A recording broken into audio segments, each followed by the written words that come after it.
What is up, everyone, and welcome back to Across the Board, sponsored by MoneyBall Metrics. You have your normal Friday team here today. You have myself, Alpha Dog Bets, here with my guy, JD, who is staying positive from line movers, and we have my guy, Hefe Picks, on the mobile cam today. Gentlemen, we have a massive slate today. We have some MLB we're going to be breaking down. We're going to obviously dive into the 3 NBA games tonight. JD, how are you today, brother? Besides getting my ass kicked and actually I'm tennis currently, I am doing great. Good news, though, is we're not talking about tennis today. We're moving to the MLB and the NBA, so we're going to find some news for the people. Hefe in the mobile cam, rocking the Rutgers hoodie. How are you today? Well, jacket, not hoodie. Doing great, man. Doing fantastic, actually. I am in a fantastic mood. The draft was magnificent, cinematic, wonderful to my pockets and my fandom.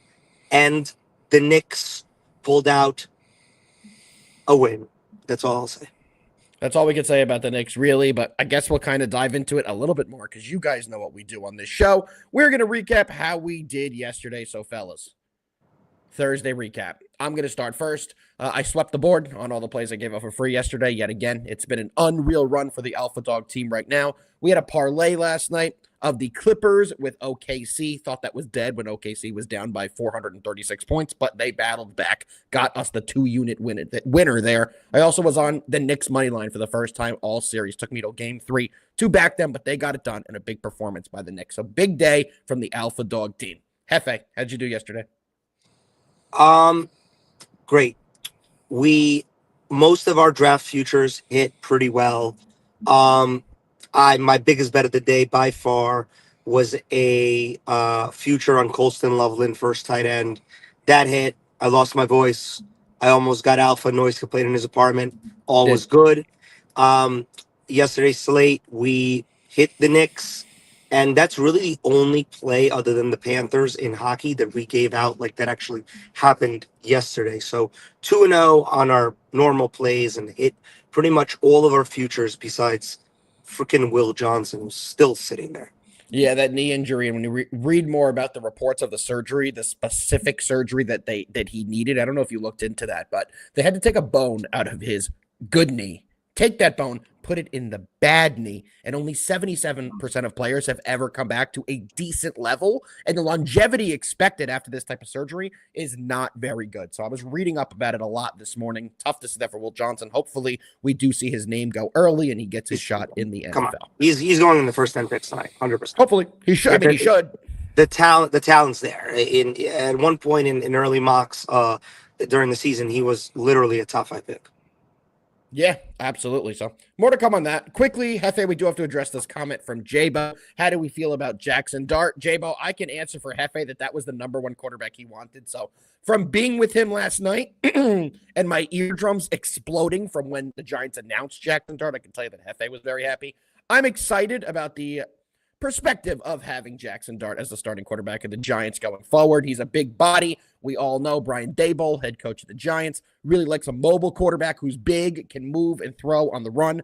That's the type of player he is, so we'll have to see if Daboll and the Giants can develop him. But I am very excited with how the Giants draft went. I cannot lie. I love the pick of Abdul Carter. I thought he was the best player in the draft. To get him at 3, I was very excited. And then to top it off, the Giants didn't give up a lot of capital to make that trade. Realistically, the Falcons gave up more for the next pick after the trade the Giants traded up to. So I'm definitely happy with the way it played out. I'm definitely happy the Giants did not overpay to move up to the first round to get back in and draft Jackson Dart. Hefe, thoughts?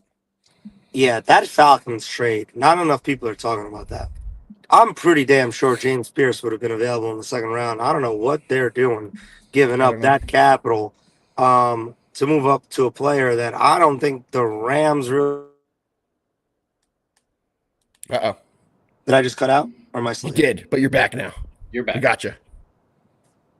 Not, no? Yeah, we got you. Can you hear us? You guys are frozen. Am I? No, we are not. You're all right. Mute. We're good. We are good. Can you hear us? Excuse our technical difficulties. Unfortunately, we're not going to get to hear right now how Hefe feels about Jackson Dart, but I can tell you guys right now, he was very excited to see that. Before we get into today's MLB breakdown, JD, we do have a couple other questions about the draft. We do have to go over that before we start getting into all the games. Where do I think Shadur's going to go?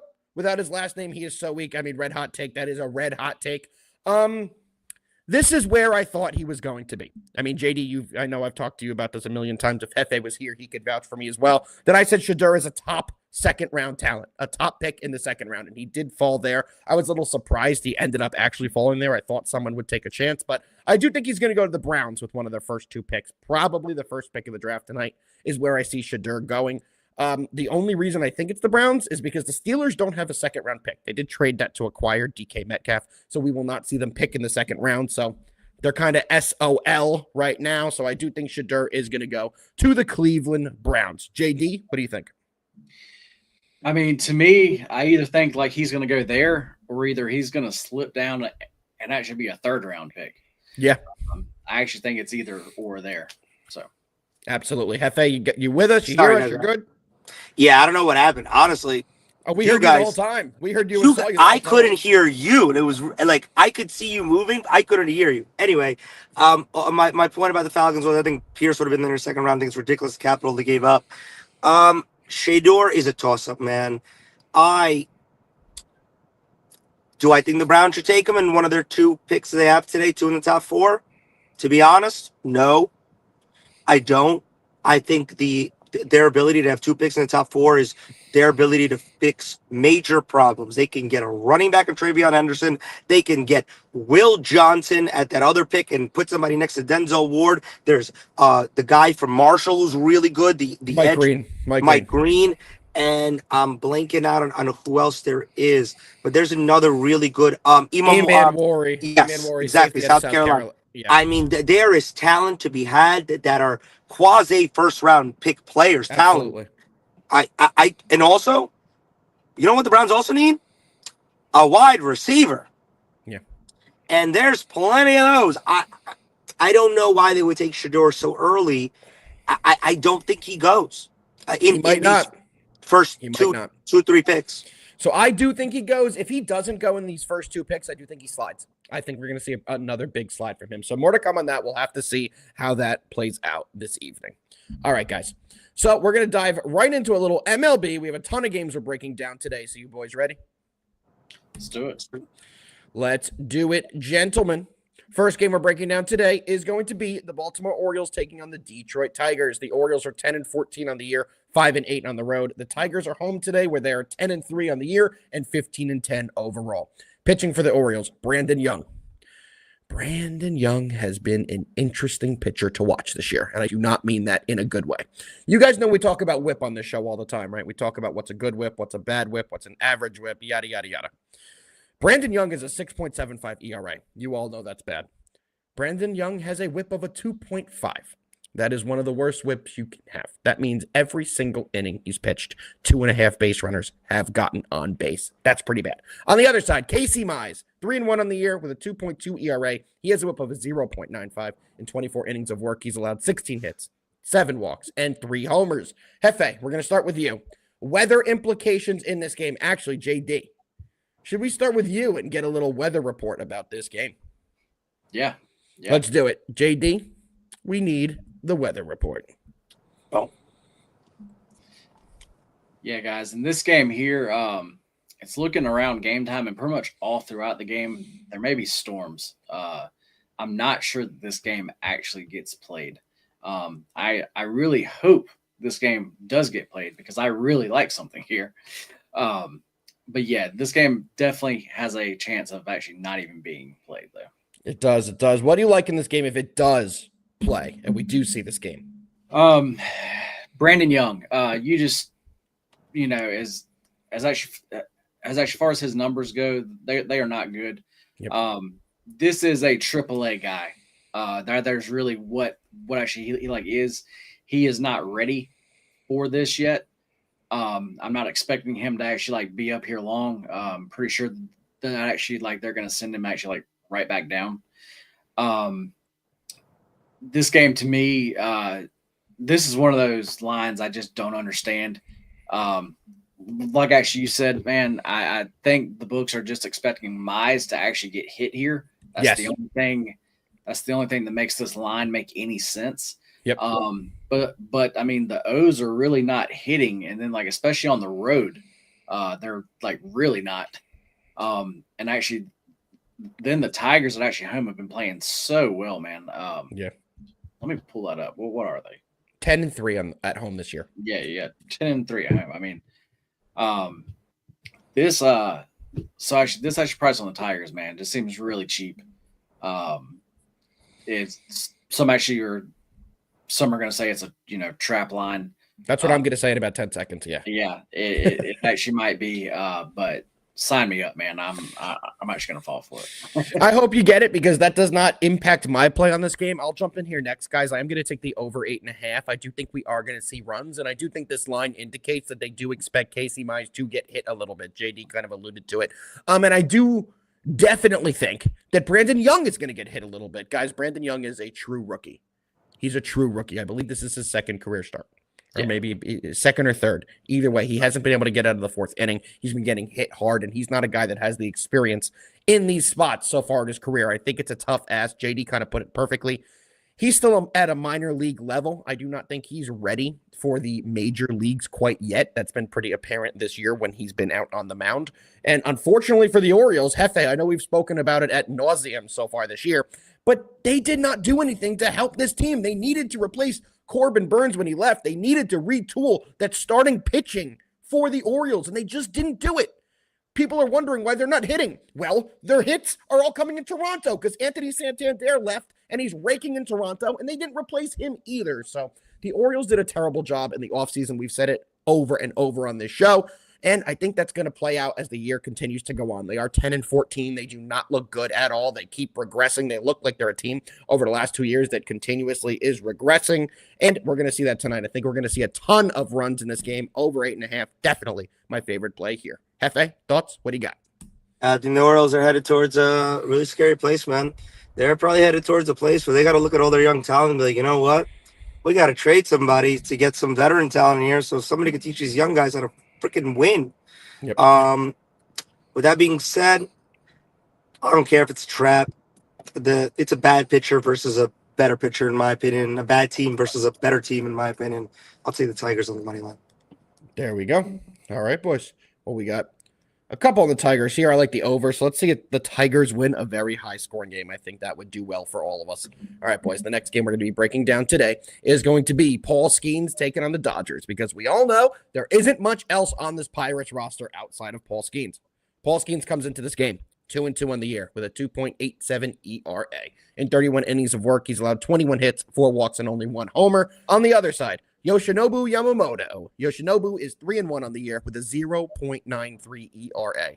That's lights out. He also has a 0.86 whip. That's lights out. In 29 innings of work, he's allowed 18 hits, 7 walks, and only 2 homers. Guys, Dodgers are a massive favorite here, and for good reason. The Pirates have been the worst offense in baseball this year. They are 4-9 on the road. Well, the Dodgers are home tonight where they currently sit 10-2 on the year. JD, low total here, 6.5. What do you like in this game? Yamamoto, man, I just love the way that like you like say his like full like name. I appreciate it, man. Appreciate it so well, guys. He is so good.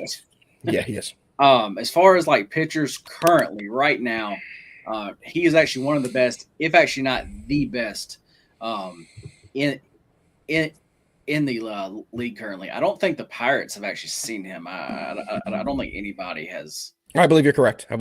Seen him yet. So I think on the Pirates tonight, it's going to be pretty tough for them. I don't have their strikeout rate right in front of me, but it is fairly high. So that's how I played this game. I actually played Yamamoto over 6.5 Ks. I got that at minus 140. That has jumped up now. I don't mind a play on 7.5 Ks as long as you're getting at least plus 110 there. I'm seeing 6.5 Ks juiced up to minus 180 now, and actually some spots. That's high. I would not lay of that, But then as far as actually like Skeens goes, I mean, actually he's good. I mean, like we all know, like he's Yeah. But as far as this year, like he has been giving up hits though. Like he hasn't been. Yeah, he actually really has, and like the Dodgers, they haven't seen him much, but they have multiple guys that like have actually hit him though. So I definitely see why the Dodgers are a big favorite here. If I had to play something on the side, I would play the Dodgers on the Dodgers on the run line. There we go. Hefe, what do you got? Dodgers on the run line. Yamamoto can really just mow through that lineup that pretty much any starting caliber pitcher can at this point because they're just not great. I give Skeens a lot of credit, but I think in LA with that lineup, this could easily be a 3-1 final score. Take the Dodgers on the run line. It could be, and I'm taking the Dodgers on the money line, guys, here. Not straight up. It isn't a parlay. I'm not taking you minus 120 or minus 220. Everyone relax, but I have parlayed them with the New York Mets. We're not covering the Mets game today, so I'll just give the parlay out right now. The current odds in the parlay you can get is a plus 125. I don't think I need to go over the reasons why I do believe the Dodgers are going to beat the Pirates in this spot today. I know it's Paul Skeens' day, but he is 2-2 on the year. It has not been automatic for them to get the win this year when he's been the starting pitcher. And on the other end, the Dodgers have not been losing at home. The Dodgers have also lost 3 out of their last 4 games. They're going to get it right. They're going to get back on track. And what better team to get back on track against than the Pittsburgh Pirates? So I do think the Dodgers will have a big performance here. The other team I parlayed them with is going to be the New York Mets. Like I said, the Mets are pitching their ace today, Kodai Senga, who is 3-1 on the year with a 0.79 ERA. He might be the best pitcher in the NL so far this season. I do think the Mets will continue on their run. They've been the best team in baseball so far this year. They're 18-7. They have the best record. I do think that will continue. I think they'll be able to beat up on the Nationals and they'll have no problem getting by Jake Irwin. So yet again, the parlay I'm playing tonight is going to be the New York Mets on the money line as well as the LA Dodgers. Let's cash another parlay for the people. All right, boys. Well, we're about to get into the time to break down the NBA, which I'm super excited about because we've been red freaking hot in the NBA. And the first game we're going to start with tonight is going to be the Boston Celtics taking on the Orlando Magic. We all know what Boston's record is on the year. They were 61-21. Maybe you don't know the specifics, but you know they were absolutely dominant over the regular season. Also, with the Celtics team, the last couple years, they've been the best home team in basketball. Well, this year, they're the best road team in the NBA. They were 33-8 on the season in road games, and that's the spot they're in today. The Magic are 22-19 this year at home games, so they have a slightly better record at home for this spot as well. JD, I'm going to start with you. Small spread here. We all know Jason Tatum's banged up. I don't think anyone expects him to play tonight. Do you think the Celtics will get a win here, or do you think the Magic will keep this one close and cover? What do you got? Just since we've been on, this line has actually moved now. Jaylen Brown is now officially questionable for tonight. That's why. Yep. Yeah. So actually, they are actually down to actually like 3.5. In this series, I've actually not had a single play yet. So as far as tonight, I really doubt I like do here. Even if those guys don't like play, the Celtics to me are just still the clearly better team here. This is definitely a Magic spot though. So the line to me, I feel like everything makes sense there. Total is 196. There's low, but actually, like I understand it. Also, so yeah, guys, this is just a series that I just am not playing, man. Respect it. I respect it. Well, good news, JD. I do have a play on this game, and I absolutely love it. I'm on the Celtics. Plus the 3.5, or minus the 3.5. I took the Celtics last game plus the 10.5, or I'm sorry, the Magic last game. I'm fumbling everything. I took the Magic in the last game, and we covered them on a crazy ending to get that cover there. Tonight I'm flipping back over to the Celtics side. I just think 3.5 points is not enough. I know the Magic are home. I know the Celtics are banged up, but the Celtics are the deepest roster in the NBA playoffs. They have a ton of guys that have great games and can put up, and that's exactly what I expect here. Give me the Celtics. 3.5, definitely one of my favorite plays today. Hefe, what you got? Yeah, already sent to VIP earlier this morning. Magic plus 4.5, and I'm rolling with the Magic. I'll take my 3.5. I don't care. It's a Magic number. I actually don't expect Tatum, Brown, or Drew Holiday to play. All three are questionable. I really think the Celtics are looking at it like, you know what? We're banged up. We, instead of gentlemen sweeping them in game 4, let's just give them the win in 3. We'll come back healthier in game 4. We'll bring it back to Boston either way, up 3-1. I literally think the Celtics are looking at tonight as like a rest game in the playoffs, which is crazy. A lot of disrespect to the Magic. And I think that this is a good number for the Magic. The Magic are healthy. Banchero had a great game in game 2, so did Wagner. And I expect their role players to play better at home, which is a big thing in the playoffs. So give me the Magic here. Plus 3.5 points right now. I got it plus 4.5. I like both. Anything above 3.5, I take. I respect that. It should be a good game either way. I do think it'll be close at least until the fourth quarter, so we will see what happens. Hefe is on the Magic. I am on the Celtics, and JD is sometimes the best play. It is no play. So the set here is very conflicted on this game. It should be a good one. We will find out later who read it right. All right, boys, let's move on to the next game we're breaking down today, which is going to be the Indiana Pacers, who hold a 2-0 lead over the Milwaukee Bucks. But the series has returned to Milwaukee. We all know the storyline surrounding this series. Damian Lillard had the blood clots, had to miss the first game. He has been back, but he didn't really perform in the game he returned. That's to be expected. He hasn't played in over a month. It takes a while to get back into form, let alone into playoff game shape. So that was to be expected. Nothing out of the ordinary there. Over to this game. Milwaukee's a big favorite. They're favored by 5.5 currently. JD, do you think they deserve to be favored by 5.5? And what are you playing on this game? Yeah, man, this is. I mean, actually, like as far as spots goes, this is definitely a Buck spot. 5.5 though to me is kind of getting up there. I'm not personally going to actually lay that. I don't have a play on actually this one yet. It is one that I'm still looking into though. As far as the total goes, I really wanted to play over here. But the books, I think, set an actual total that is great. So there's no real edge there for me. Respect that. I'm really almost thinking I'm going to have the Bucks, and I'm going to have their money line and probably parlay it with actually something else. I respect it.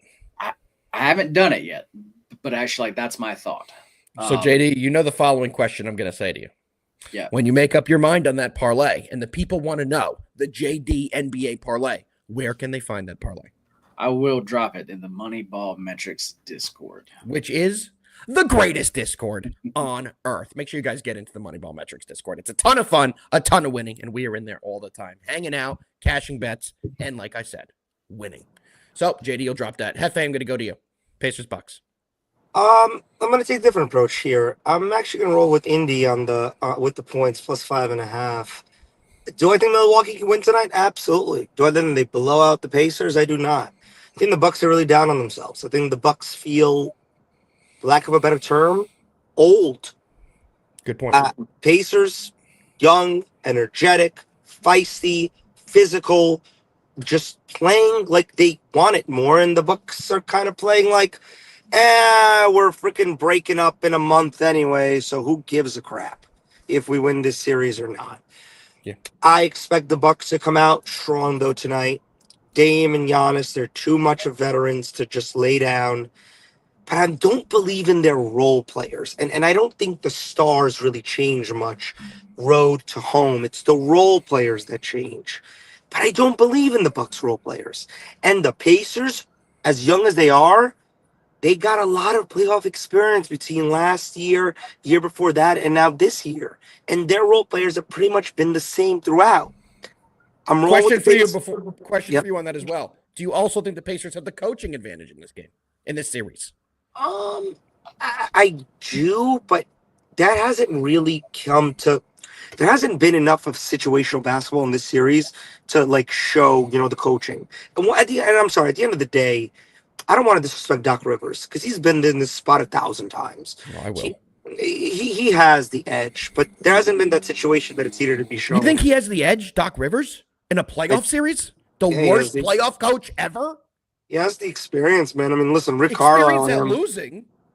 him and Ricara probably have the same exact type of experience. I can't imagine was more playoff wins. I actually probably have to say Doc does. Who had better teams that disappointed more? Yeah, I mean Rick Carlisle was the coach of the Mavs forever. He had that one chip with them, that amazing chip where Dirk led them. But listen, Doc led the freaking KG and Pierce and Allen Celtics. So I mean, they both had. But either way, It's true. tonight I'm rolling with the Pacers and the points. I can absolutely see the Bucks winning this game by 3, 4, 5 points. I feel the exact same way you do. It's nice that we're on the same side for the first game out of the first 4. We feel the same on one of them. But yes, I agree with you. I'm all over the Pacers in the spot plus the 5.5. The Pacers, to me, are the second deepest team in the Eastern Conference. They've been fantastic. They have great role players, and they play like a team. They're one of the few teams in the modern NBA that plays like a damn basketball team. The ball is always moving. They're getting to the open guy, and they play with pace. They're attacking. They get the ball off a rebound. They attack. They go 100 miles an hour and go the other way. And I love that out of the team. I love that out of the Pacers. And that's why they've done so well in the playoffs the last couple of years. The style they play is conducive to winning playoff basketball games. And they've done a fantastic job at doing that so far in this series. I do think that will continue. If the Pacers win this game, I would not be surprised. I do think it'll be close, come down to a final shot, but I do think the Pacers are live to win this game, and I'm all over them in this spot, plus the 5.5. You know what, man? And actually, after listening to y'all and then like looking at a few other things here, the Pacers team total over might actually be the play. I don't hate that at all. What's the number? It's at 112. And the game is projected 231, so that's not bad at all. Yeah, so the more that I just heard y'all, and then and actually then as far as the over, I actually like that. Getting the Pacers at this number just seems low. Yeah. So I'm definitely going to need to look into it more, but actually that's how I'm actually leaning more towards that though. I don't hate that. I mean, you take a look at how this series has played out. Game 1, 117-98. Pacers clear that team total easily. Game 2, 123-115. Pacers clear that team total easily. And I believe the over cashed with ease in that second game as well. So there has been points more than expected, and this game is projected 230. I definitely could see the Pacers going over their team total. Let's keep it rolling, fellas. We have one game left that we're breaking down, and to me, it's the most polarizing game on the slate. My favorite game on the slate. Just wish it wasn't at 9:30 tonight. But we have the LA Lakers taking on the Minnesota T-Wolves. The Lakers on the year were 50-32. That's the good. Here's the bad. They were 19-22 on the road. They're a significantly better home team than they are on the road. Over to the T-Wolves, who, shockingly, are in a similar boat, but the opposite. Or the same boat. The T-Wolves are 49-33, but they were 25-16 at home. They were a very strong home team over the course of the regular season. 3.5-point spread. The series is tied currently at 1-1. Hefe, the first game, we saw Minnesota explode for 117 points. In the second game, they only had 85. What's going to happen in this game? Do you think we're going to see points? Do you think the T-Wolves are going to win? Or do you think the Lakers are going to pull it out? What do you got? First, I just want to say that this is going to be the best series in the first round. I fully believe this goes it's not 7. the Pistons-Knicks that's going 7 guaranteed, and the Knicks actually Pistons and 5. Oh, no. You know what? Oh, you know what? I have one thing to say to you. Comments have been interesting. Oh, yeah. Today. I was about to say, where's Jake? Where are you guys? What happened? Pistons and 5. My fucking ass. Fuck you. Sorry. Wow. I got angry. Also, Ben Shelton, he just took the second set. He came back from a breakdown. I needed that so bad. I need him to win this third set. Come on. What does your hat say? What does your hat say? Stay positive. Let's go, Stay Ben positive. Shelton. Come on, What the hell guys. that is? I think that's a tennis guy. Let's go, Ben Shelton. Yeah, dude. Big tennis guy. Dating Dennis Rodman's daughter. Don't know why I know that. Don't know why I know that, but I know that. She's on the U.S. women's soccer team. I know that too. You're doing great, Trinity A lot Rodman. of facts. A lot of trivia facts, man. A lot of facts. You're doing so good. Back to the series. Here we go. What do you say? Knicks money line, baby. Oh, yeah. And Christian slammed the Knicks, as in the Nicholases, plus 4.5. Let's go. So let's talk about this series, guys. I think this is going to be one of the series where it's back and forth. It's going to go 7. And I think tonight, the pressure shifts immensely towards the Timberwolves. You don't want to go down 2-1 with game 4 feeling like a game 7. Yep. So back to my kind of overall statement of role players play better at home. Game 1, McDaniels, Nas Reed, they were the reason they won. Game 2, they were the reason they lost. Game 3, I expect them to play better at home. Nas Reed needs to play more like he played in game 1. I want to see more looks for Nas. Honestly, more playing time for him than I want to for Gobert, because the Lakers, they don't have a dominating big man. And they're kind of pulling Gobert out of his comfort zone in the paint, and he's pulling a Josh Hart, Alpha. He's just standing there taking up a fucking spot. Yep. Okay? Not doing shit. Yep. Right? Yeah, I'm with that. And the coach is being a little stubborn. I hope that T-Wolves coach, he's a great coach, needs to run more offensive schemes for Reed, get him more involved. And I'm looking for DiVincenzo, I'm looking for McDaniels, and I'm looking for Nas Reed to play better tonight. And Edwards going to do his thing. Randall, whatever. I'm looking for the Timberwolves to win tonight. I think Luka has a great game, as he always does. I think LeBron does too. The role players for the Lakers, I think, are the ones that are going to struggle. I'm still looking for Austin Reeves to have his Austin Reeves game, and it will come. It will come. 100%. T-Wolves money line. Well, Hefe, unfortunately, we did good last game. We saw the same.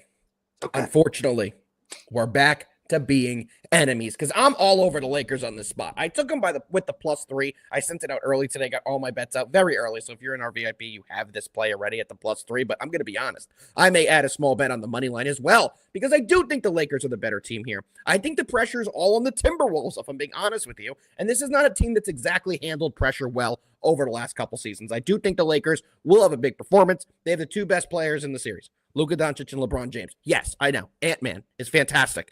He could arguably be in that range as well. But with Luka and LeBron in this game, pivotal game 3, everything on the line, give me the guys who've done it before. Give me the guys who have won the big moment, who've gotten all the way to the finals, who have won the finals in LeBron. Luka, who's carried a team all the way to the finals. Teaming them up in this spot, I'm all over the Lakers. +3 is my official play, but I will also probably have a small play on the Lakers money line, because at +140, I think there's value there. JD, thoughts? Well, looks like I have to choose sides here. You have to pick your favorite kid here. Which one of your children do you agree side, with? Or do I want to be on the Hefe side? There's always one. I'm in a car. Side. Just remember, if my feelings are hurt, things could go bad. You are out. I am going to be on Hefe's side here. He actually made a bunch of great points, points that I was going to say. I have not made a bet on this game yet. And guys, I don't give out plays on the show actually, unless I've actually bet it. Yep. Same here. I think that goes for Hefe as well, right? I only give out, especially my best bets. My best bets plays are always plays that I've already wagered and sent to the client. So I'm agreeing with you. Just want the viewers to know that. So that's why I know as far as these games, I haven't really said a whole lot, but that's just because I actually really just don't have plays on them yet. Because you're focused on Blakey Shelton. Exactly. That just, I don't know. Now he's checking the Blake Shelton score. Way to go, Hefe. Way to go. Right after you said that, I just checked. No, he just saw he lost the point. He's devastated right now. He's about to take the hat off and put a different hat on. Stay negative. Stay negative. But I am going to be on the Wolves here, in actually some kind of way. I'm not sure if that's going to be a full game play, or either actually that's going to be a first quarter play. But I tell y'all what, I'm actually going to make you an actual deal. As far as the Discord, get in the Discord, and whatever NBA picks, if I have 1, if I have 2, if I have 3, I will drop them all there free. Love that. So make sure to get in there, and I will drop whatever plays that I have there. I absolutely love it. Well, gentlemen, just going to do it for our breakdown today, but you guys know the show ain't over when we're done breaking down games. Still plenty of action we have to go over, best bets as well. But JD, before we go into best bets, we do want to talk about the Odds Shopper Portfolio EV tool. We've had our guy Shander Betts on here twice now, breaking it down, showing you how easy it is. JD, I believe you're pulling up the Odds Shopper currently, if I'm not mistaken. So we're going to go over a couple things. I know, JD, you dove into Odds Shopper even more. So tell the people what they can see on the screen. Yeah, guys, I'm showing you the one that we built what day was that? Tuesday. The day we had Shander bets on, I don't know what any Yes. day is anymore because every day is work. Yeah. But anyway, so I'm actually going to show y'all just like the bets as far as actually like touch like day like that I've actually made. Here's what we have so far. Let me just refresh, make sure all the numbers are up here. These are all just the random bets that I have actually put in, and actually it's starting to actually track here, just so everybody can see it. We do have Singa under actually hits like loud. I believe Good. Alpha. I believe that Good. actually you're on the Mets, so I am. that, like, you will like that one. I do like that. But look, we got baseball bets. We have actually basketball bets. We have a bunch of everything here. We got any Blake Shelton bets in there? Not yet? No. Okay. But yeah, guys, this is what I'm actually doing this a little bit different. Sometimes because actually most time you can just go to this actually mass like enter here and like place every single thing. Yeah, Shander went over that with us. You just tap it and they auto-populate your bets into that book's betting area. So you can just go in there, put however much money you want to put in and bet it right from the tool. What I'm doing here, that's what I should do. And actually, like, that's what I've been doing actually on another one. But for this specific one that we built, what I'm doing, as far as this actually EV percentage here, I'm actually taking anything 7 or actually more, and I'm just playing those. Love it. Because I just want to see like just basically what that does. So actually that's what I'm betting. So when we come back on Monday, you will see under the My Bets tab, we'll actually have like how I've been doing here. Recap, baby. And actually, yeah, so we can start to see that just a little bit more. Because I was trying to find a way to, to just like show like everybody more of like what it does. Absolutely. So actually, like, there's actually no actually better way than showing you what I'm actually doing with it. Literally. And you'll see the results now. We're going to show you guys the results from it. It'll populate in there. It'll show you guys how easy it is to use the tool and how much profit you can make using it. And JD, I think we have an offer for the people, if I'm not mistaken. And it's not even really an offer. It's a freebie. Link for a free 7-day trial, guys. Give it a shot. If you don't like it, cancel it. If you're not winning, cancel it. But give it a shot. It's completely free. I think you guys will enjoy the tool and find a lot of fun props to watch throughout your sports betting nights. I know I'm a guy that likes to sprinkle in props into my sports gambling way. I like to do it. So being able to get a ton of them with good value, it really helps you out there. So make sure you guys take advantage of the 7-day free trial. But now's the time everyone's been waiting for. We have our best bets for today, Friday, April 25th. And even better than having best bets, we have Hefe's beautiful face back on camera. Hefe, what are your best bets today? Wow, how did that work? I don't know. Pat McAfee, shut up. Apologies. The ghost keeps doing it, man. 2 NBA best bets, guys. Magic and Timberwolves. Magic with the points. I think I submitted it to you guys for the best bets at +4.5. I know they recently went to 3.5.